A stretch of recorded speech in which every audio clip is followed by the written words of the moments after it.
Salam semua para tetua, jumpa lagi bersama Mimin di channel Alurmu. Semoga para pendengar Alurmu selalu senantiasa dinaungi kebahagiaan, kesehatan, serta rezeki yang cukup. Oke, Mimin langsung lanjut ceritanya. Selamat mendengarkan, dan hidupkan imajinasi para tetua. Cerita pun dimulai.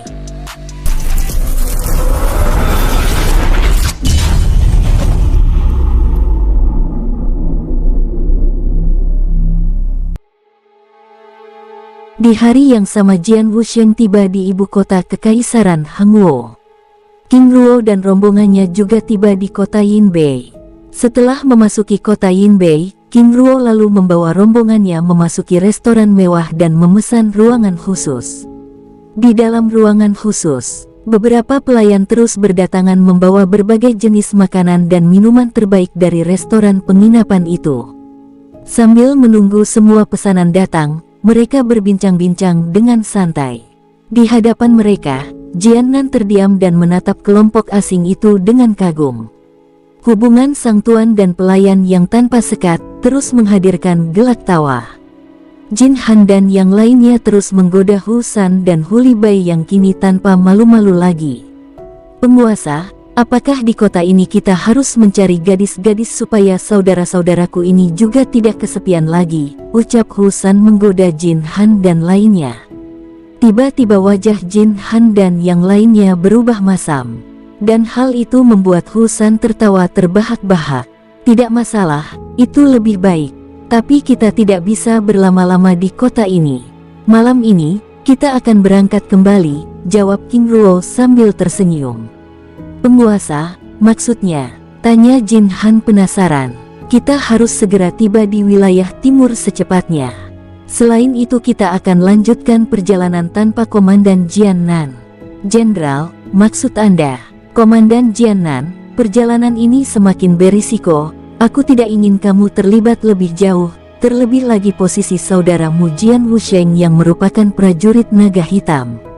Selain itu, mungkin saat ini pihak kekaisaran telah mengirim pasukan utamanya ke tempat ini." "Jenderal, aku..." Jian Nan terdiam. Dia tahu maksud dan tujuan baik King Ruo, walaupun demikian, dia tidak ingin pergi begitu saja. "Komandan, ini demi kebaikan klan Jian. Aku akan sangat bersalah jika hal buruk terjadi pada kalian. Pergilah sebelum Kaisar Qiang Yonggan mengetahui keterlibatanmu," ucapnya sambil memberikan cincin penyimpanan. "Jenderal, ini adalah upahmu. Aku akan sangat kecewa jika kamu menolak."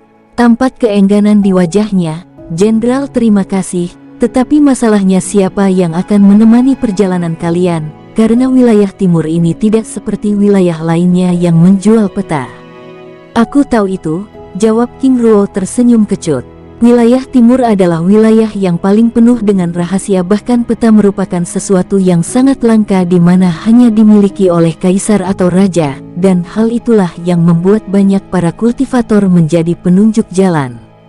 Semoga wilayah barat dan jantung benua tetap aman, karena perjalanan di wilayah timur sepertinya akan menjadi sedikit lebih lama," batinya. "Jenderal," ucap Jian Nan sambil mengeluarkan kertas dan mulai menggambar rute perjalanan yang akan dilewati. "Mohon Jenderal, untuk tetap bertanya dan mencari informasi," ucapnya lalu menyerahkan kertas itu pada King Ruo. "Komandan Jian Nan, terima kasih. Suatu saat kita akan berjumpa lagi," ucap King Ruo sambil menangkupkan tangannya dengan hormat. "Jenderal King Ruo, aku Jian Nan merasa bangga dan terhormat karena telah menemani perjalanan Anda ini. Aku mohon maaf pada saudara sekalian atas kelancangan dan tindakanku yang tidak berkenan," sambil menangkupkan tangannya dengan hormat. "Saudara, aku mohon maaf atas tindakanku yang tidak berkenan sebelumnya." Hu San memohon maaf dengan tulus. "Aku tahu, aku yang salah," jawabnya sambil tersenyum hangat. "Komandan Jian Nan, terima kasih telah menemani kami hingga tiba di tempat ini," ucap King Ling. "Nyonya, terima kasih," ucap Jian Nan sambil menganggukkan kepalanya. Tidak lama kemudian semua pesanan akhirnya tiba, dan mereka mulai makan bersama. Suasana itu begitu hangat bahkan tanpa terasa hingga menjelang malam. "Jenderal King Ruo, saudara sekalian, Aku undur diri. Sekali lagi terima kasih, ucapnya lalu meninggalkan ruangan itu. Semua orang yang ada di dalam ruangan itu menganggukkan kepalanya. Komandan Jiannan, sampai jumpa di lain waktu. Hati-hati di jalan, ucap King Ruo dengan ramah. Setelah Jiannan meninggalkan ruangan untuk kembali ke kota Kuang, King Ruo dan kelompoknya juga keluar dari dalam ruangan untuk melanjutkan perjalanan menuju kerajaan Donghua. Setelah meninggalkan restoran, tetap tenang dan bertindak seperti biasa. Sepertinya kita telah diawasi, King Ruo mengingatkan. Penguasa, aku ada ide, ucap Husan. Katakan, bagaimana jika kita mencari kelompok rahasia yang ada di kota ini, dan meminta mereka untuk mengalihkan perhatian. Selain itu kita juga menggunakan jasa mereka untuk membawa kita ke wilayah timur. King Ruo menggelengkan kepalanya. Husan, aku sudah memikirkannya. Kemungkinan kita bisa melakukannya di kota lain, tetapi tidak saat ini. Aku curiga pihak kekaisaran telah mengirim pasukan elitnya ke tempat ini. Husan menganggukkan kepalanya sambil terus bergerak dengan tenang. Aku rasa pihak kekaisaran telah membaca arah perjalanan kita. Itu sebabnya aku tidak ingin lama-lama di kota ini. Aku rasa demikian, ucap Xie Wung menimpali. Mimin geser ceritanya. Di gerbang timur kota Yinbei, satu regu pasukan yang terdiri dari 50 prajurit naga hitam yang dipimpin oleh seorang jenderal tiba di tempat itu dan berjaga di hutan perbatasan kota. Tidak lama kemudian, muncul satu regu pasukan dengan persenjataan lengkap tiba di tempat itu. Hormat pada Jenderal kelima Xu Huan, sang jenderal menyapa sang pemimpin pasukan pertama yang telah berjaga. Jenderal ketujuh Qiao Feng, apakah Anda mendapat perintah dari Jenderal Liu Qiu? Benar, aku bahkan merasa tidak yakin dengan informasi itu, jawab Qiao Feng sambil menggelengkan kepalanya. Aku juga merasa tidak yakin, balas Xu Huan sambil memberi perintah pada pasukannya untuk meningkatkan kewaspadaan. Kedua jenderal itu mendapat informasi dan perintah dari Liu Qiu mengenai keberadaan King Ruo dan menangkapnya. Berdasarkan perintah Kaisar Qiang Yonggan, mereka diminta untuk mencegatnya di perbatasan gerbang timur kota Yinbei. Di tempat lain, Jenderal Jian Toutian dan Raja Wei Liandong beserta pasukannya yang sudah berada di kerajaan Lufei mendapat informasi dari Liu Qiu bahwa King Ruo telah bergerak menuju kerajaan Yinbei. Kita akan bergerak menuju kerajaan Donghua. Jenderal, maksud Anda? Tanya Wei Liandong bingung. Pencuri itu telah bergerak menuju kota Yinbei, itu berarti pergerakannya ke arah timur. Aku yakin dia akan melewati kota Donghua. Baik, jawab semua orang lalu bergegas pergi. Mimin geser ceritanya. Kota Yinbei, gerbang utara. Tiba-tiba prajurit jaga dikejutkan dengan kedatangan King Ruo dan kelompoknya. Dengan segera sang komandan keluar dari pos pemeriksaan. Belum sempat sang komandan berbicara, King Ruo telah memintanya untuk membuka gerbang sambil menunjukkan lencana perak pasukan naga hitam. Wajah garang dan tegas sang komandan menjadi ciut. Prajurit, buka pintu gerbang, sekarang.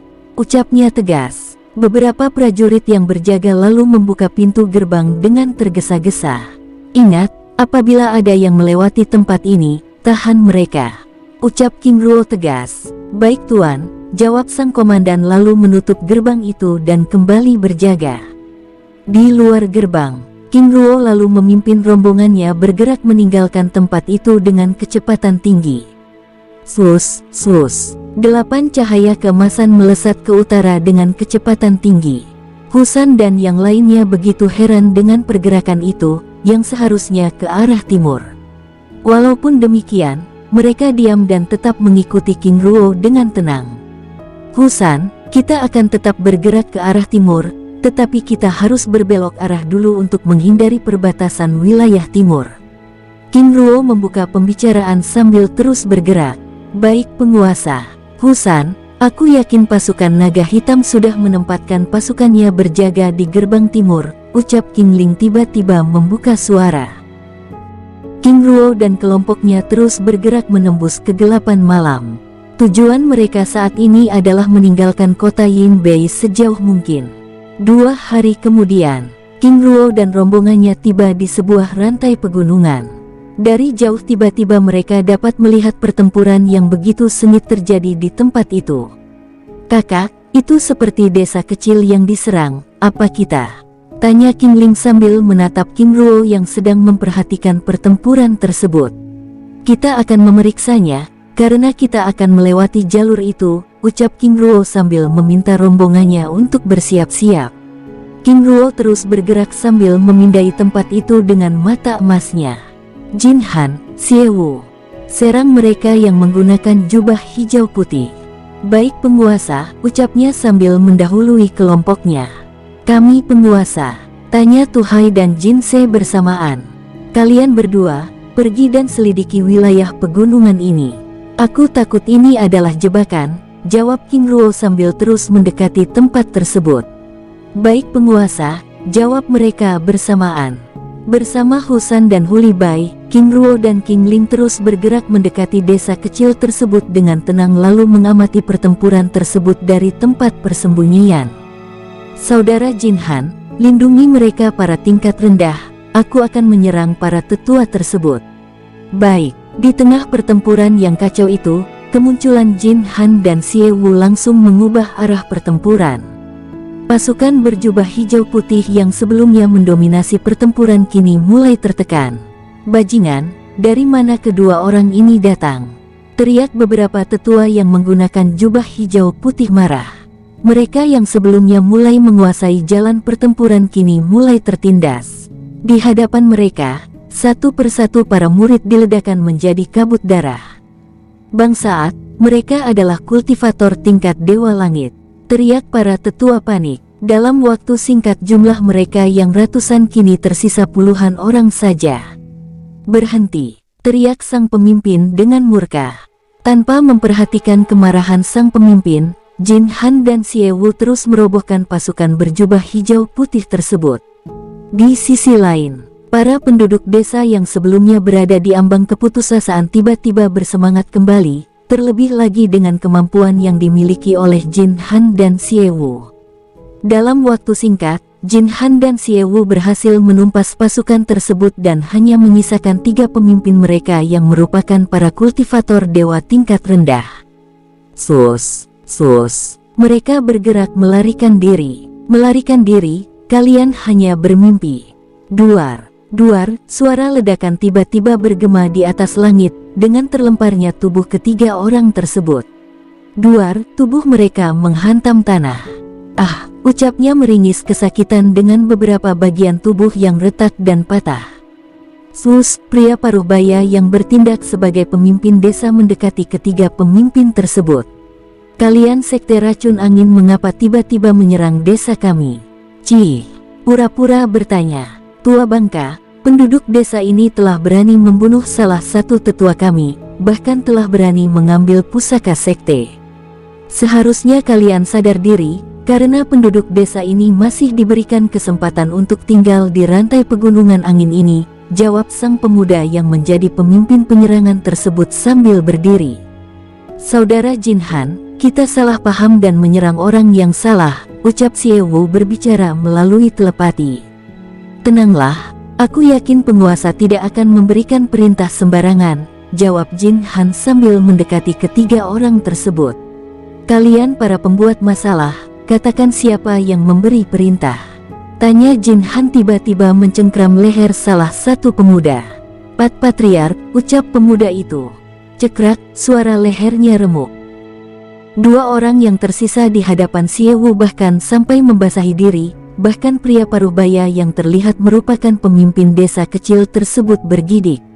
Mereka benar-benar tidak pernah menyangka bahwa Jin Han merupakan orang yang sangat ganas. "Kalian lihat, temanmu telah berbohong pada saudaraku, terlebih lagi kalian yang telah melakukan kejahatan seperti ini," ucap Xie Wu dengan sinis.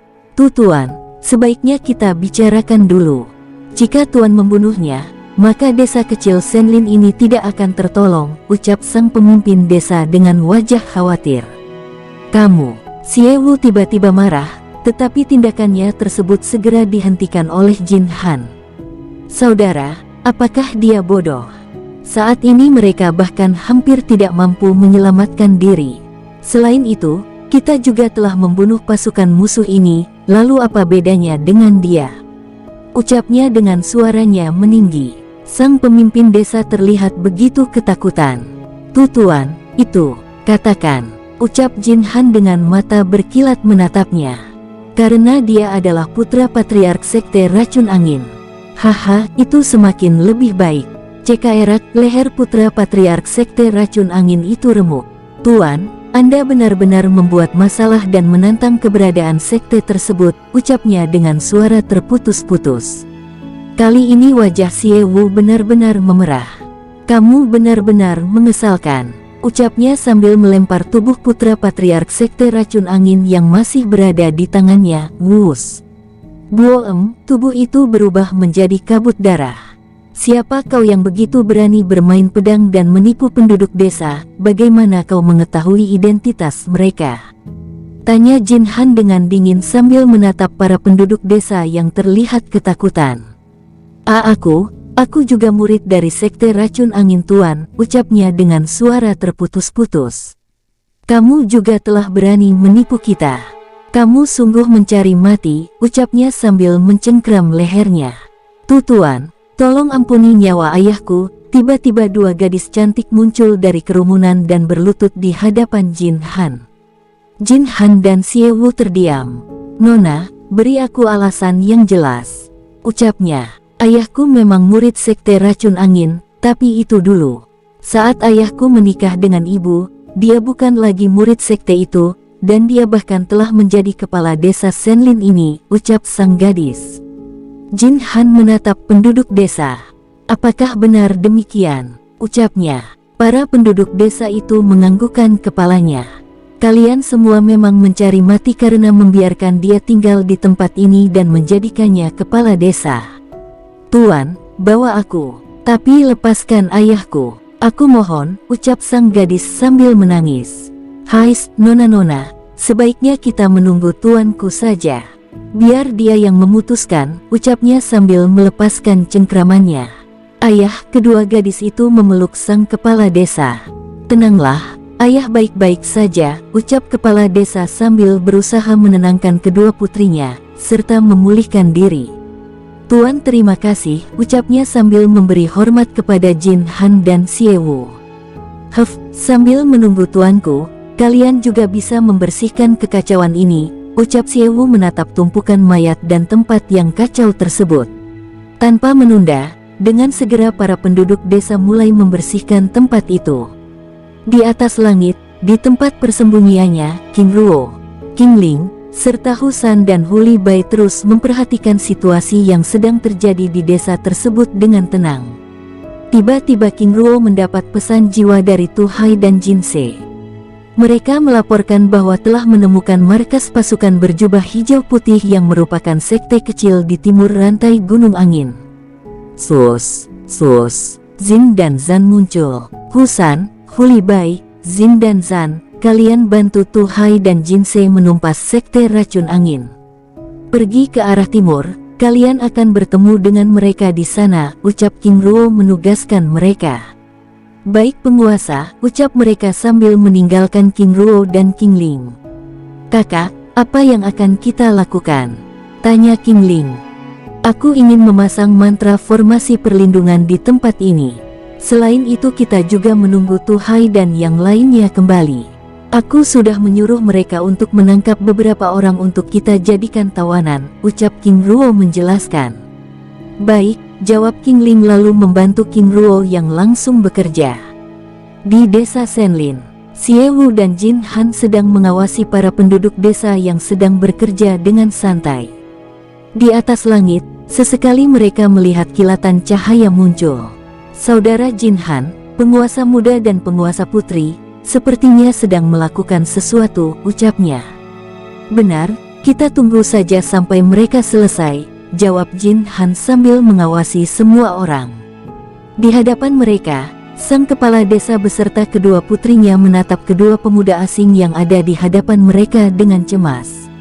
Di atas langit, King Ling dan King Ruo yang baru saja selesai memasang mantra formasi perlindungan dan jebakan di atas langit rantai gunung angin, lalu turun menghampiri Xie Wu dan Jin Han.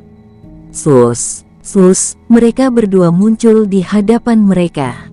Dengan segera Xie Wu dan Jin Han berdiri lalu menangkupkan tangannya dengan hormat. Penguasa, sang kepala desa dan kedua putrinya serta para penduduk desa begitu terkejut saat melihat King Ruo dan King Ling muncul di hadapan mereka. Tuan, aku Sudaji, dan mereka adalah putriku Su Xia dan Su Lai. Terima kasih atas bantuan Anda yang ringan tangan memberikan bantuan pada kami. Sudaji memberanikan diri untuk memperkenalkan diri. Tuan, tidak perlu berterima kasih kepadaku. Berterima kasihlah pada kedua orangku ini, ucap King Ruo sambil menatap Xie Wu dan Jin Han dengan tersenyum kecil. Tuan, terima kasih, ucap Sudaji sekali lagi. Itu tidak perlu Tuan, sudah kewajiban kami untuk menolong yang lemah. Jin Han menjawab dengan ramah.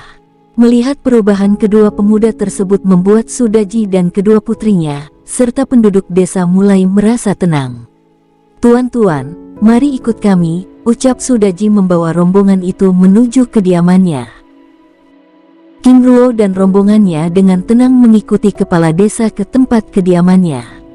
Cukup lama mereka berjalan hingga akhirnya tiba di halaman sederhana yang memiliki gerbang dari kayu. Tuan-tuan silakan, ucapnya sambil membuka pintu gerbang. Setelah memasuki halaman itu mereka lalu dibawa masuk ke dalam ruangan. Xia Lai segera siapkan makanan dan minuman untuk tamu kita. Baik ayah. Kedua putri kepala desa itu lalu meninggalkan rombongan dan bergegas menyiapkan makanan dan minuman untuk menjamu tamu mereka tersebut. Di dalam ruangan, kepala desa tersebut masih belum berani mengangkat kepalanya. Terlebih lagi dengan kehadiran King Ruo dan King Ling. Menurutnya, Xie Wu dan Jin Han saja begitu takut padanya apalagi dia yang hanya ranah tingkat rendah. Penguasa kemana saudara Husan dan yang lainnya? Tanya Jin Han membuka pembicaraan. Saat ini mereka menyerang markas sekte racun angin, jawab King Ruo dengan santai. Sudaji yang mendengar percakapan itu tiba-tiba terkejut. Tuan, markas sekte racun angin ada beberapa puluh kilometer ke arah timur dari gunung angin ini, dan mereka adalah sekte kecil yang memiliki para kultivator tingkat dewa. King Ruo dengan tenang menganggukkan kepalanya. Kami tahu itu. Sudaji terdiam. Dia tahu ketenangan King Ruo merupakan sebuah keyakinan bahwa pelayannya bisa mengalahkan sekte kecil tersebut. Tidak lama kemudian, Su Xia dan Su Lai memasuki ruangan dan menyuguhkan makanan. Tuan-tuan, hanya ini yang dapat kami suguhkan. Mohon maaf bila tidak berkenan, ucap Su Xia merendah. King Ruo menggelengkan kepalanya. Nona, ini lebih dari cukup. Tuan-tuan, silakan dinikmati, ucap Sudaji mempersilahkan. Sudaji, rahasia apa yang sebenarnya kalian jaga di tempat ini? Tanya King Ruo tiba-tiba. Sudaji dan kedua putrinya begitu terkejut. Tuan, apa maksud Anda? Aku tidak mengerti. Desa Senlin ini begitu jauh dari kerajaan Yinbei, bahkan kerajaan lainnya. Tempat yang tidak aman dan jauh dari penjagaan. Mengapa kalian tetap ingin berada di tempat ini? Ucap King Ruo. Sudaji terdiam sambil menundukkan kepalanya. Tuan Sudaji, ada apa? Tanya King Ruo. Tuan, itu karena gunung angin adalah tempat yang cocok untuk kami para pendekar yang melatih kekuatan angin. Selain itu karena keberadaan kami, ucap Su Xia lirih. Nona Xia ada apa? Tanya Xie Wu penasaran. Tuan-tuan, dari mana Anda sekalian berasal? Tanya Sudaji sambil menaikkan kepalanya. Tuan Sudaji, mengapa Anda menanyakan hal yang demikian? Apakah ada yang salah? Sudaji dan kedua putrinya saling berpandangan. Tuan-tuan, aku yakin Anda sekalian tidak berasal dari wilayah timur, ucap Sudaji menatap lekat para tamunya. Tuan, sebagai kultivator yang melatih kekuatan angin keberadaan kami tidak ubahnya seperti penjahat kekaisaran. Kami ditawan dan ditempatkan di gunung ini. Jika kami keluar, maka kami akan diburu, ucap Su Lai menjelaskan. King Ruo dan rombongannya begitu terkejut. "Nona Sulai, mengapa bisa demikian?" tanya Jin Han penasaran. "Itu karena kesalahan leluhur kami yang pernah membuat masalah dengan kaisar terdahulu," ucap Sudaji lirih. "Tuan-tuan, aku mohon bawa kedua putriku bersama kalian dan tinggalkan tempat ini," ucap Sudaji memohon. King Ruo tersenyum kecil. "Tuan Sudaji, semuanya aku serahkan pada kedua saudaraku ini," ucap King Ruo sambil menatap Xie Wu dan Jin Han yang tiba-tiba memerah. "Tuan-tuan, sebelumnya aku telah berjanji, jika Anda melepaskan ayahku, aku akan mengikuti Anda," ucap Su Zia sambil menundukkan kepalanya. King Ling yang melihat sikap Xie Wu dan Jin Han hanya bisa tersenyum kecil. "Apa kalian masih ingin diledek Husan? Penguasa putri, kami, Tuan Sudaji, kedua saudaraku bersedia," ucap King Ruo. "Tuan, aku punya satu permohonan lagi." "Tuan Sudaji, katakan saja." "Tuan, leluhur klan Su memiliki sebuah pusaka, tetapi keberadaannya tersegel di dasar gunung angin. Aku mohon Tuan juga membawanya pergi." "Tuan, mengapa bisa demikian? Apakah kalian tidak sayang dengan pusaka klan kalian?" tanya King Ruo heran. "Tuan, klan Su semakin lemah. Kami semakin berkurang, bahkan para kultivator tingkat tinggi kami dapat dihitung dengan jari. Aku yakin kami tidak akan mampu menjaganya lebih lama lagi. Selain itu, untuk dapat menggunakan pusaka itu, haruslah mereka yang sudah berada di tingkat ranah Dewa Langit. Apakah kedatangan Sekte Racun Angin sebelumnya karena benda itu?" tanya Jin Han. "Benar Tuan, sebenarnya itu adalah salahku," ucapnya lirih. Sudaji lalu menceritakan keterlibatannya sebagai murid Sekte Racun Angin. "Saat muda aku terobsesi untuk melakukan balas dendam, terutama untuk memusnahkan klan Qiang. Untuk itulah aku memasuki Sekte Racun Angin yang merupakan sekte aliran hitam yang mempelajari berbagai jenis racun. Setelah menjadi murid sekte itu, aku sadar tindakanku salah, karena kekuatan sekte kecil itu tidak bisa berbuat apa-apa. Aku lalu keluar dari sekte secara diam-diam dan menjadi murid sekte lainnya. Tetapi masalah utamanya adalah beberapa tetua Sekte Racun Angin tahu jika aku berasal dari klan Su, dan mereka tahu keberadaan pusaka tersebut." King Ruo memahami tindakan yang dilakukan oleh Sudaji tersebut. "Tuan, lalu bagaimana Anda bisa yakin jika kami bisa membawa putri Anda pergi dari tempat ini?" Sudaji mengarahkan pandangannya pada Xie Wu dan Jin Han dengan tatapan memohon. "Xie Wu dan Jin Han, kalian berdua memiliki tugas masing-masing. Jaga salah satu di antara mereka." "Baik penguasa," jawab mereka bersamaan dengan penuh semangat. "Jika demikian, Zia Lai bawa tuan-tuan ke tempat terlarang dan tinggalkan tempat ini." Su Zia dan Su Lai terdiam. Tampak kesedihan dari wajah mereka menatap wajah tua sang ayah. "Ayah, aku." Su Zia dan Su Lai memeluk ayahnya. Mereka berdua merasa tidak sampai hati meninggalkan sang ayah. "Zia Lai, ini adalah kemauanku dan juga janjiku pada ibumu. Selama kalian bisa meninggalkan tempat ini, itu saja sudah cukup," ucapnya sambil mengelus-elus rambut kedua putrinya dengan lembut. "Tuan-tuan, dengan ini aku menyerahkan putriku dalam perlindungan kalian semua." "Xie Wu dan Jin Han," ucap King Ruo pelan. Xie Wu lalu menghampiri Su Zia dan Jin Han menghampiri Su Lai. "Tuan Sudaji, aku Xie Wu akan menjaga putri Anda Su Zia dengan nyawaku," ucapnya sambil berlutut yang diikuti oleh Jin Han. Ubah panggilan kalian," ucap King Ruo pelan. Tiba-tiba wajah Xie Wu dan Jin Han memerah. "Penguasa, apa kalian tidak menganggapnya sebagai ayah mertua?" King Ling sampai cekikikan. Ayah mertua," ucapnya terbata-bata. Xie Wu dan Jin Han merasa senang dan malu, terutama tindakan kasar mereka pada Sudaji sebelumnya. "Haha," tiba-tiba Sudaji tertawa lepas bahkan sampai meneteskan air matanya dengan haru. "Xie Wu, Jin Han, sekali lagi aku serahkan putriku pada kalian. Aku tahu kalian orang baik, dan aku juga yakin kalian dapat menjaganya." Kedua gadis cantik itu terdiam dengan wajah merona merah. Jika demikian, aku King Ruo merestui kalian. Penguasa, terima kasih, ucap Xie dan Jin Han sambil berlutut dengan hormat. Tidak lupa mereka mengingatkan pasangannya masing-masing untuk memberi hormat pada King Ruo. Tuan King Ruo, terima kasih. Dengan perlahan, kecanggungan Xie dan Jin Han akhirnya hilang. Cukup lama mereka berada di tempat itu, hingga King Ruo meminta untuk undur diri. Tuan Sudaji, aku dan orang-orang akan meninggalkan tempat ini, sambil menyerahkan cincin penyimpanan. Mohon untuk diterima. Saat melihat keengganan di wajah Sudaji. Tuan, terima kasih. Tuan Sudaji, aku telah menyegel tempat ini dan melindunginya. Aku harap klan Su juga bisa menjadi kuat, ucap King Ruo sambil tersenyum ramah.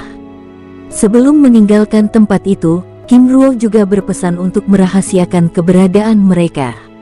Setelah Su Zia dan Su Lai berpamitan, mereka lalu meninggalkan tempat itu. Setelah mereka pergi, Su Daji terlihat sedih dan lemah. Walaupun demikian, dia juga bersyukur karena kedua putrinya dapat pergi dari desa itu. Yang membuatnya merasa senang adalah kedua menantu putrinya tersebut adalah kultivator tingkat tinggi. Zia Lai jadilah kuat, batinnya sambil memeriksa cincin penyimpanan yang diberikan oleh King Ruo sebelumnya. Saat matanya melihat isi cincin penyimpanan, Su Daji begitu terkejut, bahkan tangannya sampai bergetar. Tampak jutaan kristal jiwa, ratusan buah-buahan abadi serta berbagai jenis senjata tingkat tinggi menumpuk di dalamnya. Merasa tidak yakin, Su Daji sekali lagi memeriksa isi cincin tersebut. Siapa sebenarnya King Ruo ini, ucapnya penasaran. Su Daji begitu senang. Impiannya untuk membangkitkan kekuatan klan Su dan desa Senlin sepertinya akan tercapai. Langit telah menolong. Tuan King Ruo, terima kasih, ucapnya bahagia sambil menggenggam erat cincin penyimpanan tersebut. Setelah selesai menenangkan diri dalam kebahagiaan itu, Su Daji lalu memanggil orang-orang kepercayaannya untuk memanggil semua anggota klan Su.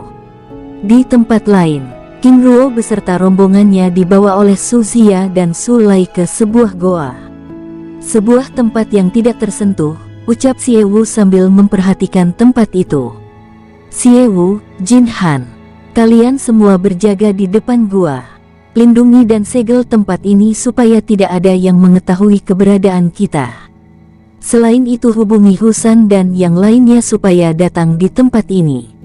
Baik penguasa. King Ruo dan King Ling lalu melangkahkan kakinya mendekati mulut gua tersebut.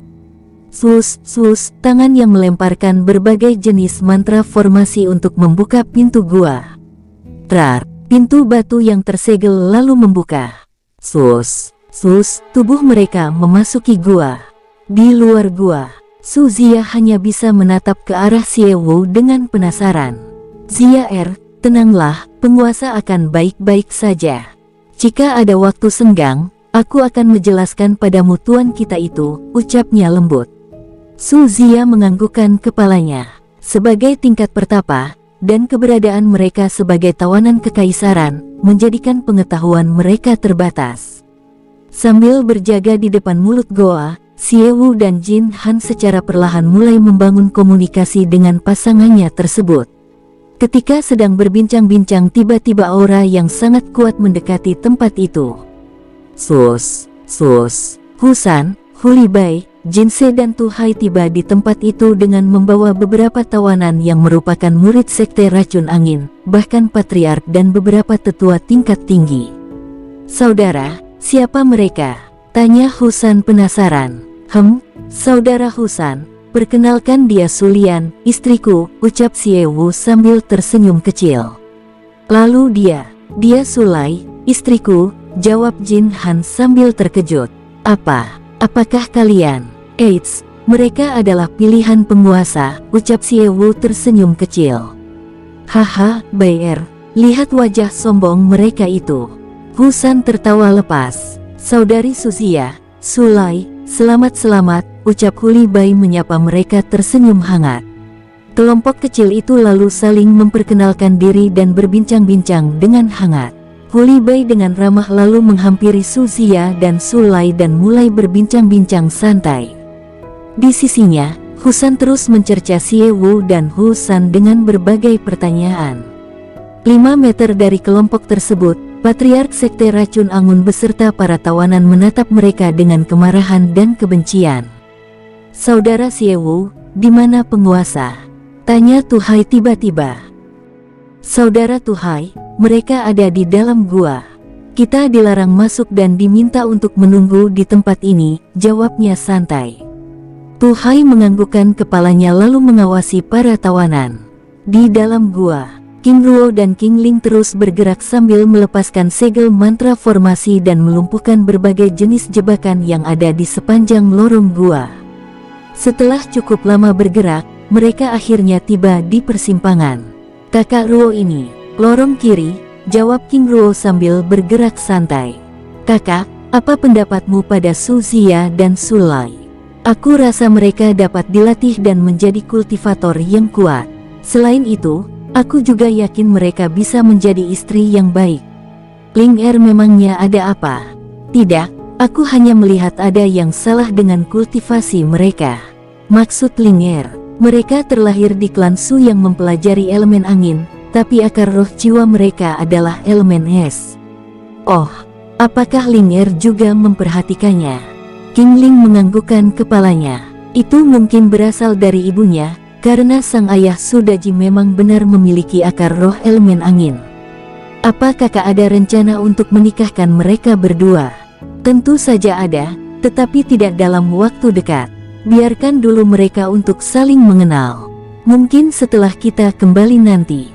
Saat mereka sedang berbincang-bincang, tiba-tiba ledakan aura muncul dari dalam gua. "Kita semakin dekat," ucap King Ruo sambil meningkatkan kewaspadaannya. Sus, sus. Mereka tiba di ruangan utama gua tersebut. Sung, sebuah benda yang berada di dalam lingkaran mantra formasi perlindungan tingkat tinggi terus berputar. "Kakak, benda apa itu?" "Ling Er, aku tidak yakin," ucap King Ruo sambil melepaskan mata emas untuk memindai benda tersebut. "Apa?" King Ruo terkejut. "Kakak, apa itu?" "Itu hanya gasing tembaga." "Tapi kakak, auranya adalah senjata tingkat dewa," ucap King Ling penasaran. King Ruo lalu menciptakan beberapa perisai perlindungan untuk menutupi ruangan tersebut. Sambil mendekati benda tersebut, Sung, gasing seukuran tangan anak kecil itu terus berputar dan mengeluarkan desingan kecil. King Ruo lalu mencoba menyentuhnya dengan tangan kosong.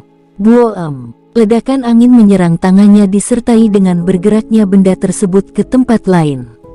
King Ruo terus berusaha menaklukkan gasing tembaga tersebut, tetapi selalu saja gagal, bahkan perisai perlindungan yang diciptakan untuk ini mulai retak. Tidak jauh dari posisi King Ruo, King Ling yang mengamati King Ruo terus memperbaiki perisai perlindungan tersebut. King Ruo terdiam beberapa saat sambil memikirkan cara untuk menaklukkan pusaka klan Su tersebut. "Kakak, aku akan mencobanya," ucap King Ling sambil mencoba meraih gasing tembaga yang semakin liar tersebut. Setelah cukup lama, "Kakak, aku menyerah," ucap King Ling sambil tersenyum kecil. Sus, sus, angin abadi muncul dari telapak tangannya. "Semoga kali ini berhasil," ucapnya sambil menembakkan angin abadi pada gasing. Sung, gasing tersebut mulai menjadi tenang. "Hais, mengapa aku begitu bodoh? Seharusnya dari tadi aku memikirkan hal ini," batinnya kesal. Gasing itu merupakan pusaka klan Su yang merupakan pengendali angin, seharusnya untuk menjinakkan gasing itu juga dengan kekuatan angin. Sus, gasing itu mendekat lalu berputar di telapak tangannya. "Kakak, ini," ucap King Ling takjub, "harusnya aku memikirkan cara ini sebelumnya, sehingga kita tidak perlu lama-lama berada di tempat ini," ucapnya sambil memberi penjelasan pada King Ling. Sambil berusaha menjinakkan gasing tembaga tersebut, King Ruo juga mengirim kekuatan darah hanya untuk melakukan kontak darah dengan pusaka tersebut. "Ling Er, mari pergi." "Tapi kakak belum selesai menjinakkannya," ucap King Ling. "Tenanglah, aku dapat melakukannya sambil kita keluar. Yang aku pikirkan saat ini adalah keberadaan kita yang sepertinya mungkin telah disadari oleh pasukan naga hitam," jawab King Ruo menjelaskan. King Ling menganggukkan kepalanya. "Apa Ling Er takut?" Tidak, aku hanya mencemaskan dua anggota baru kita itu, ucapnya sambil terus bergerak. Di depan mulut gua, Husan dan yang lainnya masih berbincang-bincang dengan santai.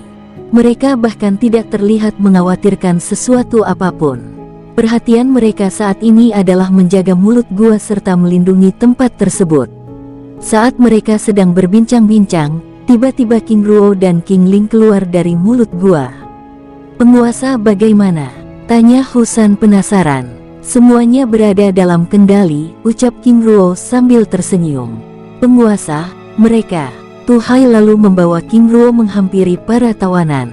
"Penguasa, ini adalah patriark sekte mereka, sedangkan yang lainnya adalah para tetua tingkat tinggi dan murid. Tuhai, Husan, ambil kekuatan darah dan kekuatan jiwa mereka dan masukkan ke dalam guci-guci kecil ini," ucap King Ruo sambil menyerahkan beberapa guci giok kecil pada Tuhai. Dengan segera Xie Wu dan Jin Han berdiri dari tempatnya lalu membantu Tuhai dan Husan. Tidak lama kemudian, mereka selesai mengambil kekuatan darah dan kekuatan jiwa para tawanan tersebut. "Penguasa," ucap Tuhai sambil menyerahkan guci kecil yang telah berisi kekuatan darah para tawanan pada King Ruo. "Tuhai, terima kasih," ucapnya sambil menerima guci kecil tersebut. Tidak lama kemudian, King Ruo melepaskan beberapa tembakan pada para tawanan tersebut. "Kalian boleh pergi sekarang," ucap King Ruo dingin. Tanpa menunda, para tawanan itu lalu bergerak ke arah timur dengan kecepatan tinggi. Husan dan yang lainnya begitu heran dan penasaran atas tindakan yang dilakukan oleh King Ruo. Sejak kapan penguasa melepaskan dan membiarkan tawanannya pergi? Jin Han membatin. Tanpa menggubris tatapan para pelayannya yang begitu heran, King Ruo lalu membawa mereka meninggalkan tempat itu, dan mereka semakin heran ketika King Ruo membawa mereka pergi ke arah utara. Walaupun demikian, tidak ada di antara mereka yang berani bertanya. Di tempat lain, perbatasan gerbang timur kota Yinbei, Jenderal kelima Xiu Huan dan Jenderal ketujuh Qiao Feng yang sedang berada di tempat tersebut terus menunggu kedatangan King Ruo dan kelompoknya. Setelah 2 hari berada di tempat itu, mereka lalu mengutus seorang komandan pasukan untuk memeriksa keadaan di dalam kota dan mencari informasi pada prajurit yang berjaga di pintu gerbang. Tidak lama kemudian, sang komandan dan 2 prajurit lainnya yang diutus memeriksa ke dalam kota kembali. "Komandan, bagaimana? Apa kalian menemukan orang-orang dengan ciri-ciri yang dimaksud?" Sang komandan menggelengkan kepala. Walaupun demikian dia menjelaskan ada yang janggal dalam laporan prajurit jaga gerbang utara. "Komandan, maksudmu ada kelompok lain yang menggunakan lencana pasukan naga hitam?" tanyanya. "Benar Jenderal, tetapi mereka bergerak ke utara," jawabnya. "Apakah ada pasukan divisi lain yang ditempatkan di kota ini?" tanya Qiao Feng penasaran. "Aku rasa tidak ada. Jenderal Liu Qiu dan Komandan Jian Wusheng sedang bergerak ke arah kita, dan Jenderal Besar Jian Toutian dan pasukannya mungkin masih berada di kerajaan Lu Fei." Qiao Feng dan Xiu Huan tiba-tiba terdiam. Jika mereka memang pasukan naga hitam, pasti mereka akan bergerak dan bergabung bersama kita, ucap Qiao Feng tiba-tiba membuka suara. "Oh tidak, itu pasti mereka," ucap Xiu Huan sambil berdiri dari tempat duduknya. "Jenderal Qiao Feng, aku akan bergerak ke arah utara mengejar mereka, sedangkan Anda bergerak ke arah timur untuk memotong pergerakan mereka. Aku yakin mereka telah menyadari keberadaan kita di tempat ini, dan memotong jalan untuk menghindar," ucapnya berspekulasi. Tanpa berpanjang lebar, kedua pasukan tersebut selalu bergerak pada arah yang berbeda. Utara Gunung Angin, King Ruo dan kelompoknya terus meninggalkan rantai pegunungan dengan kecepatan tinggi. Untuk mengimbangi pergerakan itu, Su Zia dan Su Lai yang merupakan para tingkat pertapa kini berada di dalam pelukan pasangannya masing-masing. Sambil terus bergerak, King Ruo menjelaskan tindakannya pada mereka. "Sebelumnya aku telah menembakkan teknik perubahan bintang, sehingga tampilan, serta aura mereka akan berubah seperti jejak aura yang kita miliki. Itu berarti mereka adalah kelompok pengalihan." "Benar, tapi apakah tidak berbahaya jika mereka membuka rahasia dan menceritakan keberadaan kita?" Tanya Jin Han penasaran. Aku yakin pasukan naga hitam tidak akan memberikan kesempatan itu. Jin Han dan yang lainnya menyadari bahwa pasukan naga hitam tidak akan memberikan kesempatan para tawanan itu untuk berbicara, terlebih lagi mereka telah beberapa kali membohongi pasukan itu. Tetapi yang membuat mereka semakin penasaran adalah pergerakan King Ruo yang membawa mereka ke arah utara. Berdasarkan gambar yang diberikan oleh Jian Nan, saat ini kita bergerak menuju kerajaan Lu Fei, dan menurut perkiraanku, Jenderal Jian Toutian dan Wei Liandong pasti melewati tempat itu untuk memotong perjalanan kita menuju kerajaan Donghua. Satu-satunya kelompok dengan jumlah pasukan paling sedikit adalah mereka. Tujuan kita adalah menangkap atau membunuh Wei Liandong dan mengambil peta kerajaan dari tangannya, ucap King Ruo tenang. Di dalam pelukan pasangannya, Su Zia dan Su Lei terus mendengar percakapan mereka dengan tubuh bergidik, dan akhirnya mereka menyadari bahwa kelompok kecil ini ternyata buronan dari pasukan naga hitam. Bahkan yang terdengar gila adalah mereka memerangi pasukan yang mengejar mereka itu. Mimin geser ceritanya. Di dua tempat yang berbeda, Liu Qiu dan Jian Toutian sama-sama mendapat pesan dari Jenderal Qiao Feng bahwa buronan mereka King Ruo dan kelompoknya telah meninggalkan kerajaan Yinbei dan bergerak ke utara untuk menghindari arah timur. Dari pesan tersebut, yang paling dekat dengan mereka adalah pasukan dari Jenderal Jian Toutian yang berada di wilayah kerajaan Lu Fei. Perampok itu benar-benar licin seperti belut. Jian Toutian tiba-tiba berbicara. Maksud Anda Jenderal? Tanya Wei Liandong penasaran. King Ruo dan rombongannya telah meninggalkan kerajaan Yinbei dan menghindar dari sergapan Jenderal Qiao Feng dan Jenderal Xu Huan. Tampak wajah semua orang berubah masam. Walaupun demikian mereka terus bergerak meningkatkan kecepatannya tanpa banyak berkomentar. Harapan mereka saat ini adalah bertemu dengan King Ruo dan kelompoknya. Yang tidak mereka sadari adalah King Ruo dan kelompoknya juga sedang mencari mereka. 1 hari kemudian, di hutan perbatasan timur Gunung Angin, Patriark Sekte Racun Angin beserta rombongan terus bergerak melarikan diri ke arah kerajaan Donghua dengan wajah panik dan ketakutan. Masih terbayang di benak mereka kehadiran Tu Hai dan rombongannya yang meluluh lantakkan sekte. Kekejaman para kultivator tingkat tinggi itu membuat mereka selalu berkeringat dingin. Mereka yang sebelumnya mengirim pasukan untuk menumpas desa kecil Senlin yang ada di Gunung Angin, serta mengambil pusaka klan Su, justru mendapatkan hal yang lebih buruk. Saat mereka terus bergerak, tiba-tiba aura yang sangat kuat mendekat ke arah mereka. Sus, sus. Satu pasukan muncul dan menghadang perjalanan mereka. Sus. Qiao Feng muncul sambil menatap ke arah Patriark Sekte Racun Angin dengan tajam. Jenderal, itu mereka. Tiba-tiba seorang prajurit yang pernah bertempur dengan King Ruo di perbatasan desa Chunye mendekati Jenderal Qiao Feng. Prajurit yang sebelumnya di bawah komando Jenderal Jin Song itu menatap ke arah Patriark Klan Racun Angin dengan seringai dingin. Apa kamu yakin itu mereka? Tanya sang jenderal. Sangat yakin Jenderal, karena aku pernah bertemu mereka, jawabnya. Tuan-tuan, kami. Sang Patriark menghentikan kata-katanya saat melihat pasukan itu tiba-tiba bergerak menyerang. Bunuh! Teriak Qiao Feng tegas. Pertempuran lalu terjadi di tempat itu. Pasukan naga hitam yang dipimpin oleh Qiao Feng itu langsung menyerang Patriark Sekte Racun Angin beserta pasukannya dengan ganas dan brutal. Ledakan terjadi beberapa saat lalu tiba-tiba berhenti. Di tempat itu dalam waktu singkat, para tetua tingkat tinggi serta Patriark Sekte Racun Angin telah dikalahkan dengan mudah. Cih, ternyata jenderal lainnya terlalu membesar-besarkan cerita. Prajurit penggal kepala mereka. Perintah Qiao Feng kesal. Sus, sus. Beberapa prajurit bergerak lalu memenggal kepala mereka dan mengumpulkannya ke dalam cincin penyimpanan. Prajurit yang pernah bertempur dengan King Ruo dan rombongannya di perbatasan desa Chunye sebelumnya merasa heran. Walaupun demikian di hadapannya jelas terlihat wajah Husan, King Ruo dan yang lainnya kini telah terpenggal. Prajurit, kita akan kembali ke ibu kota kekaisaran, ucap Qiao Feng sambil bergerak meninggalkan tempat itu. Di tempat lain, di perbatasan hutan dan rantai pegunungan yang berada di wilayah kerajaan Lufei. King Ruo dan rombongannya tiba di hutan tersebut dan beristirahat di sana. Pulihkan diri kalian. Kita akan menunggu mereka di sini dan aku yakin mereka akan melewatinya. 3 jam kemudian, keempat saudara Xie Wu yaitu Xie Qi, Xie Liu, Xie Ba dan Xie Jiu keluar dari dunia jiwa. Mereka adalah pasukan cadangan yang memang sengaja King Ruo siapkan.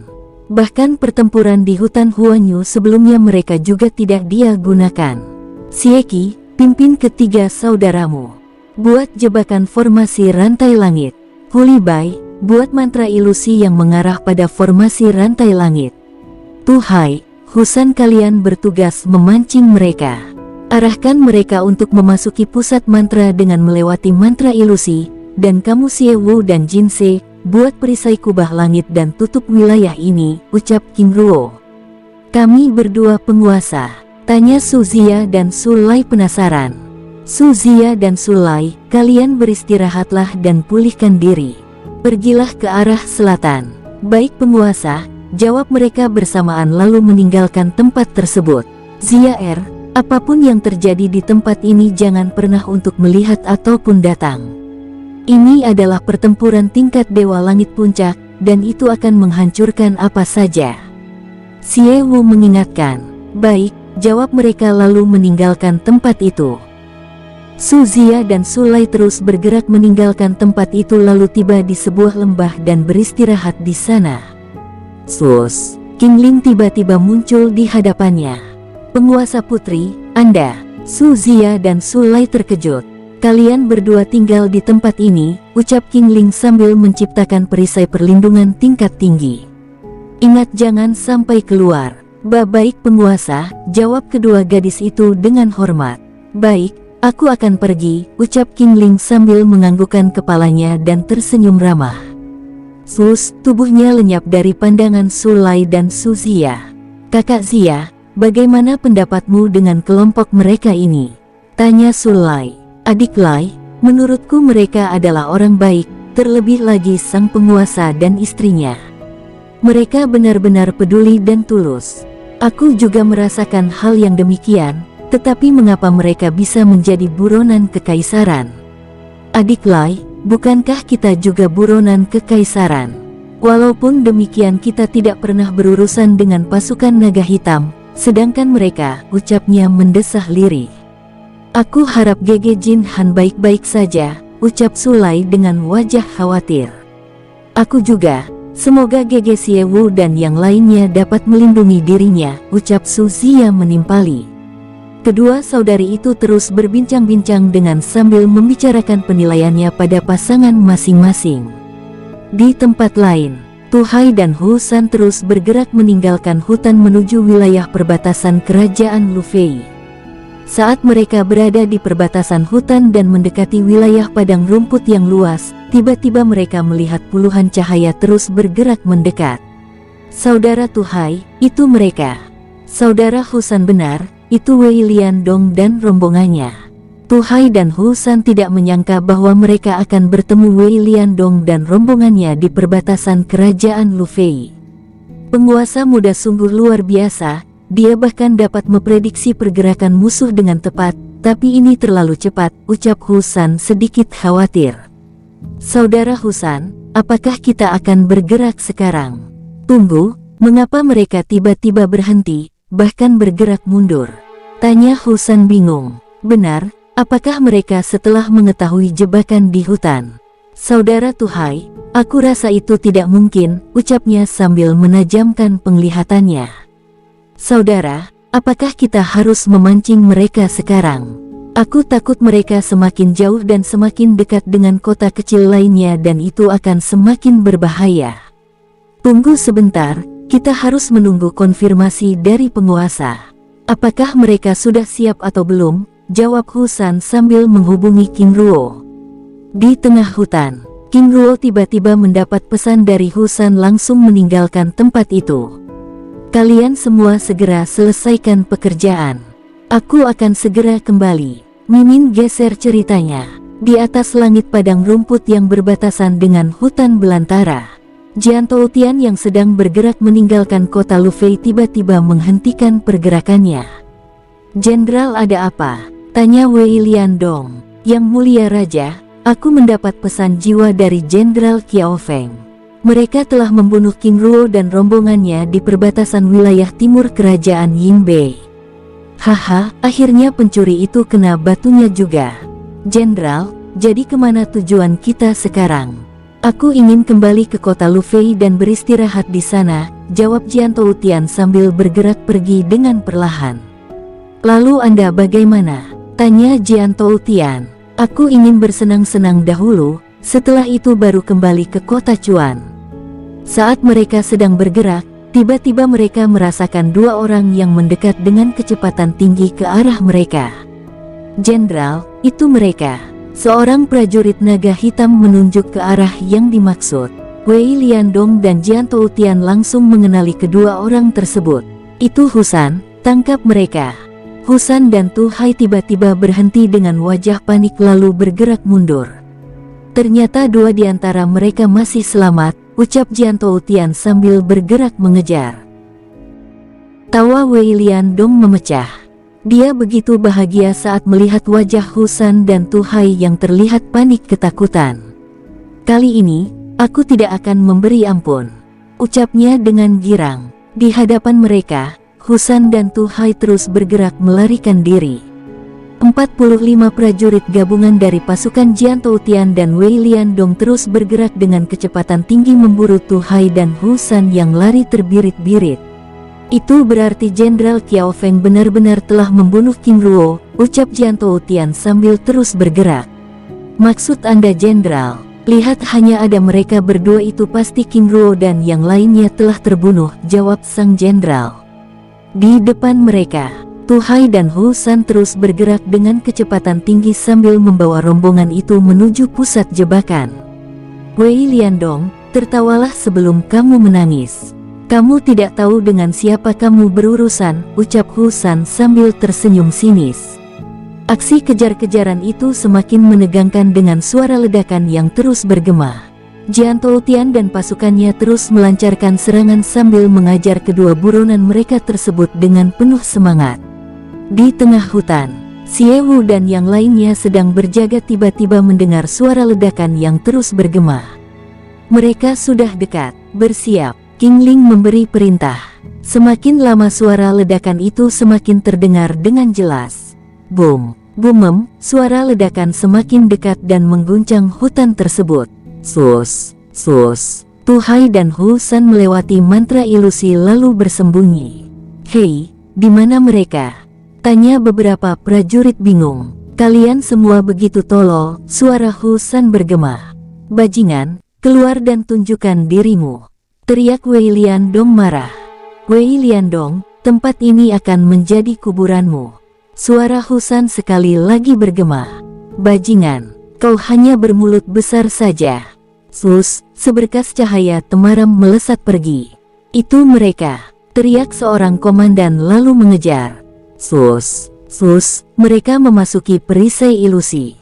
"Awas, ini jebakan," suara prajurit lain bergema. Jian Toutian dan Wei Liandong langsung menghentikan pergerakan mereka. Belum sempat keterkejutan mereka hilang, tiba-tiba tapak putih raksasa keemasan dengan lilitan petir hitam muncul dari kehampaan dan menyerang mereka dari belakang. Trar, suara petir tersebut mengejutkan mereka sehingga membuat mereka bergerak maju. Wush, bumem, ledakan dahsyat mengguncang tempat itu dan menggetarkan seluruh hutan. "Bajingan, ini benar-benar jebakan," Wei Liandong mengutuk saat melihat kemunculan King Ruo di belakang mereka. Sung, tiba-tiba jaring emas raksasa muncul dan menutupi tempat itu.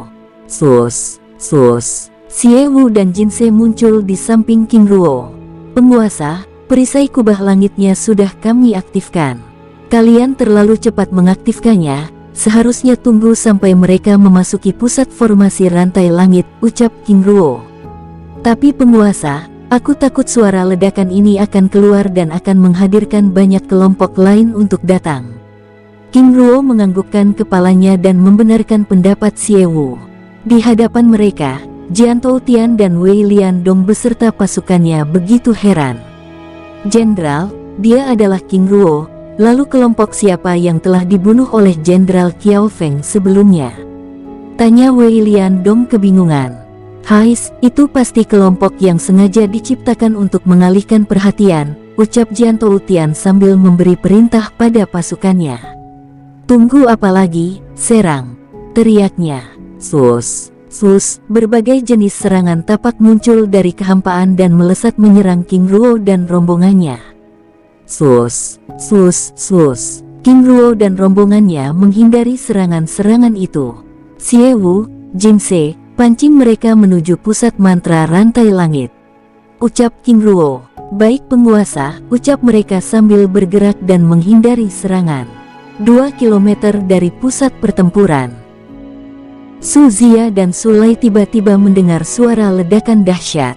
Getarannya yang begitu kuat mengejutkan mereka berdua, tetapi tidak lama kemudian suara ledakan itu tiba-tiba hilang. "Apakah pertempuran telah dimulai?" "Kakak, aku juga tidak tahu," jawab Sulai cemas. "Kakak, apa yang akan kamu lakukan?" Saat melihat Su Zia yang tiba-tiba berdiri. Aku khawatir," jawabnya sambil mondar-mandir. "Ingat pesan penguasa putri supaya tidak meninggalkan tempat ini. Selain itu, keberadaan kita akan menjadi beban dan mengganggu jalannya pertempuran," ucap Sulai mengingatkan. "Aku tahu itu," jawab Su Zia sambil mondar-mandir. Di tempat pertempuran, duar. Ledakan keras saat salah satu pukulan yang dilancarkan oleh prajurit naga hitam menghantam tubuh Jin Se. Sus, tubuhnya langsung ditangkap Xie Wu, sambil terus bergerak memasuki perisai ilusi. Sus, tubuhnya lenyap. Kini hanya tinggal King Ruo yang terus melancarkan serangan. Satu persatu prajurit naga hitam dan prajurit kerajaan Chuan yang merupakan kultivator dewa tingkat bumi mulai dirobohkan dan berjatuhan. "Dia begitu kuat," ucap Jian Toutian. Sambil terus melancarkan serangannya, King Ruo terus bergerak sambil menyerang. Buoem. Ledakan dahsyat saat serangan tapak Wei Liandong menghantam tubuhnya. "Haha, mati." Sus, tubuh King Ruo yang terkena pukulan itu melesat ke arah perisai ilusi. "King Ruo, tempat ini akan menjadi kuburanmu," ucapnya sambil mengejar. Sus, tubuh mereka memasuki perisai ilusi. Boom, boom, duar. Ledakan dahsyat menyambut kemunculan mereka di balik perisai ilusi. Ratusan rantai emas tiba-tiba muncul mengejar dan menyerang mereka, bahkan beberapa prajurit ada yang telah terlilit. "Keparat, ini jebakan yang sesungguhnya," teriak Wei Liandong marah sambil terus bergerak menghindari kejaran dan serangan rantai emas tersebut. Wei Liandong sangat murka, karena sekuat apapun dia menghancurkan rantai emas tersebut, rantai itu selalu muncul kembali dan menyerangnya. King Ruo, Tuhai dan yang lainnya hanya tersenyum kecil sambil menahan tawanya saat melihat Wei Liandong yang kocar-kacir menghindari serangan rantai emas. Di balik perisai ilusi, Jian Toutian beserta puluhan prajurit lainnya terus menyerang perisai tersebut. Wus, wus, bom, buom, duar. Ledakan terus bergema dengan dahsyat dan menggetarkan perisai yang semakin lama semakin retak. "Penguasa, ini bagaimana?" tanya Huli Bai yang mulai terluka. "Tahan sebentar lagi," ucapnya sambil meminta yang lain untuk membantu. "Mereka terlalu banyak, fokus kita adalah menguras kekuatannya, setelah itu baru kita menyerang," ucapnya sambil terus memperhatikan arah serangan rantai emas. Di dalam lingkaran mantra rantai langit, Yang Mulia Raja, serang pusat formasinya. "Prajurit bodoh, bagaimana bisa menyerang sedangkan rantai ini tidak pernah hilang? Kamu juga, mengapa bisa terlilit seperti itu?" teriak Wei Liandong kesal sambil terus menghindar dan melancarkan serangan. Di tempat persembunyiannya, di balik perisai ilusi yang lain, Husan yang sedang membantu Huli Bai menjaga mantra formasi ilusi bahkan mulai tertawa terbahak-bahak. "Bai maaf aku sudah tidak mampu menahan tawaku," ucapnya sambil terus mengamati Wei Liandong bersama puluhan prajurit yang kocar-kacir. Satu persatu prajurit itu mulai kelelahan dan terlilit rantai emas. Buong! Ledakan dahsyat menghancurkan perisai ilusi yang membatasi penglihatan Jian Toutian. Bodoh! Menjauh dari lingkaran formasi, Jian Toutian berteriak pada pasukannya dengan kesal untuk meninggalkan tempat tersebut. Tapi Jenderal, teriak sang komandan yang sudah hampir tidak bisa berlari. Sus, rantai emas muncul dan menyerang Jian Toutian. Trik sampah dan murahan. Teriaknya marah sambil terus menghancurkan rantai emas yang bergerak padanya. Duar, suara ledakan terus bergema saat rantai emas dihancurkan. Jian Toutian terus melancarkan serangan pada rantai emas dan mencari pusat formasi. Bajingan itu benar-benar cerdik, batinnya yang mulai sedikit kelelahan. Penguasa, kami hampir sudah tidak mampu menahan formasi ini, ucap Xie Qi melapor. Jika demikian, lepaskan saja, selain itu kalian langsung bantu yang lain menyerang para prajurit yang telah kelelahan. Baik penguasa, sekarang, serangan rantai emas tiba-tiba menghilang bersamaan munculnya King Ruo dan rombongannya. Berbagai jenis serangan tapak muncul dari kehampaan dan menyerang mereka yang saat itu baru saja terlepas dari lilitan rantai emas. Boom, ledakan dahsyat bergema. Jian Toutian yang tiba-tiba mendapat serangan kejutan dari King Ruo langsung terlempar. Walaupun demikian serangan tersebut tidak melukainya. King Ruo, apakah hanya ini kekuatanmu? Ucapnya sambil tertawa terbahak-bahak. King Ruo yang telah mengetahui teknik pertahanan tubuh naga hanya tersenyum-senyum. Aku ingin melihat seberapa kuat dirimu mampu bertahan. Ucap King Ruo sambil terus melepaskan pukulan tapak penghapus langit. Haha, seranganmu hanya membuat tubuhku gatal, ucapnya mengejek, sambil menyambut serangan yang dilepaskan oleh King Ruo. Sebilah pedang Sue Luo muncul langsung melesat menyerang. Boom, ledakan keras bergema saat pedang itu menghantam tubuhnya dan mendorongnya hingga beberapa meter. Oh, ternyata kamu mulai serius. Tapi itu belumlah apa-apa, ucapnya sambil menepis serangan pedang. Dia benar-benar kuat. King Ruo membatin sambil terus melancarkan serangan. King Ruo terus memperhatikan kekuatan dan ketahanan fisik yang dimiliki oleh Jian Toutian. Kekuatan fisiknya bahkan lebih kuat dari ras naga yang ada di wilayah utara dan wilayah barat, ucapnya membandingkan kekuatan Long Bei dari ras naga utara, dan Weng Ou dari ras naga barat yang begitu lemah. King Ruo, kamu mungkin benar-benar kuat bahkan mampu mengalahkan para jenderal yang lainnya, tapi berbeda denganku. Saatnya giliranku. Groar, raungan naga muncul dan menggema. Roh naga hitam muncul lalu melingkari tubuhnya. King Ruo yang sedari tadi menunggu serangan tersebut tersenyum kecil. Jian Toutian, sejak kapan pasukan kilin api mempelajari teknik naga? Kalian benar-benar payah, ucap King Ruo mengejek. Wajah Jian Toutian tiba-tiba memerah. Selama dirinya menjadi jenderal utama pasukan naga hitam, tidak ada yang berani menghina jurus andalannya tersebut. Bajingan, dari mana kau berasal? Begitu berani mengataiku, teriak Jian Toutian marah. Jika aku takut padamu, tidak mungkin aku menjebak kalian di tempat ini, balas King Ruo. Apa, jebakan?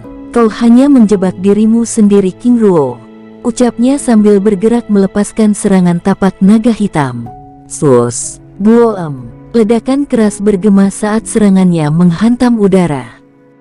King Ruo, jangan menghindar, kalau kau memang jantan hadapi seranganku, teriak Jian Toutian marah. Haha, Jian Toutian, apa kau jenderal tolol? Serangan tapak naga hitammu sungguh lemah dan lambat, bagaimana bisa mengenaiku jika seranganmu sangat tidak bertenaga? Jawab King Ruo tersenyum mengejek. Bajingan, aku akan menghancurkan kepalamu, teriaknya sambil bergerak melepaskan serangan tapak naga hitam. Wus, bom, duar. Ledakan dahsyat itu bergema dengan keras dan mengenai perisai kubah langit dan membuatnya retak. Jian Toutian begitu murka saat King Ruo terus menghindari serangannya tersebut, sehingga dia lupa dengan King Ruo yang belum mengeluarkan serangan terkuatnya. Sungguh lemah dan lambat, teriak King Ruo terus memprovokasi. King Ruo, tunjukkan kehebatanmu itu, dan sambut seranganku, teriaknya dengan napas yang memburuh karena terlalu banyak mengeluarkan serangan. "Jenderal, jika kamu berani, sambut seranganku," teriak King Ruo sambil menciptakan rantai petir. Trar, petir hitam keemasan muncul dari langit lalu melilit tangan kanannya. "Jenderal, jangan terima serangannya," teriak seorang prajurit yang pernah bertempur dengan King Ruo di perbatasan desa Chunye sebelumnya mengingatkan. "Tidak perlu diingatkan, aku yakin jenderal kalian ini pasti akan menghindar, sebab dia adalah seorang pengecut," ucap King Ruo memprovokasi.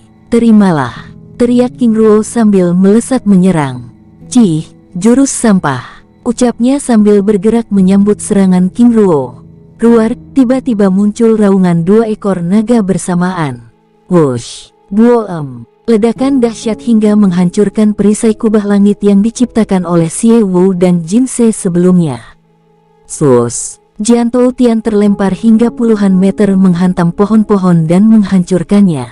Ahak, beberapa teguk darah segar keluar dari mulutnya. Belum sempat keheranannya hilang, King Ruo yang berhasil menghindari serangannya melesat menyerangnya dengan serangan beruntun. Mata Jian Tou Tian terbelalak. "Itu tapak emas naga ilahi," ucapnya berusaha menghindari serangan itu tetapi terlambat. Wush, buoem. Ledakan dahsyat sekali lagi bergema. Serangan tapak itu dengan telak menghantam tubuhnya. Tubuhnya yang telah terluka sebelumnya kini semakin parah, bahkan serangan itu membenamkannya hingga puluhan meter ke dalam tanah. Ah, suara lirihnya terdengar dengan beberapa teguk darah segar terus keluar dari mulutnya. Sus, King Ruo muncul sambil mencengkram lehernya.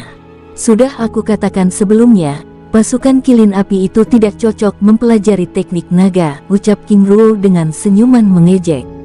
Jian Tou Tian begitu menyesal, karena sebelumnya telah diingatkan oleh seorang prajurit untuk menghindari serangan tersebut, tetapi apa daya, nasi sudah menjadi bubur. Penyesalan itu semakin bertambah dengan kebodohan dirinya yang menganggap remeh kekuatan King Ruo. Selain itu, karena terus terprovokasi, dia bahkan lupa jika King Ruo lah yang mengalahkan Jenderal Jin Song dengan pukulan tapak naga emas ilahi. Bersambung, sampai ketemu di episode selanjutnya. Semoga kalian semua selalu terhibur, dan terima kasih.